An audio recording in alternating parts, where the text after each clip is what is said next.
جون کی سخت گرمی اور لوڈ شیڈنگ کا عذاب، جب یہ دونوں چیزیں جاری و ساری ہوں تو ہر انسان کا جینا محال ہو جائے۔ بجلی جو کہ اب نایاب چیز بن چکی ہے، شاذ و نادر ہی اپنا جلوہ کچھ دیر کے لیے دکھاتی ہے اور آتے ہی پھر چلی جاتی ہے، اور جانے کے بعد دوبارہ واپس آنے کا نام ہی نہیں لیتی۔ دن بھر کے سارے کام دھرے کے دھرے رہ جاتے ہیں۔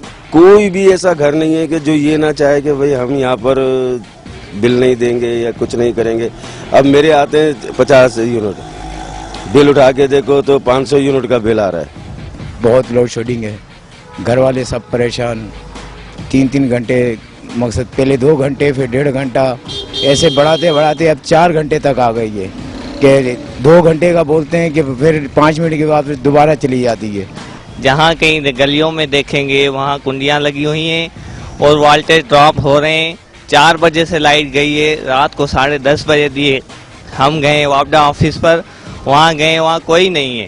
جب بجلی آتی ہے تو سونے پہ سہاگا یہ ہوتا ہے کہ جگہ جگہ گلیوں، بازاروں اور مارکیٹس میں کنڈا سسٹم کی وجہ سے لوڈ بڑھ جاتا ہے، اور پھر گھروں میں جو بجلی آتی ہے وولٹیج ڈراپ ہونے کے سبب وہ بھی نہیں چل پاتی۔ بجلی کے بحران کے حوالے سے سکھر ڈی سی مزید یہ بتاتے ہیں۔ لوڈ شیڈنگ تو ایک اوورال ایشو ہے ملک کے حوالے سے۔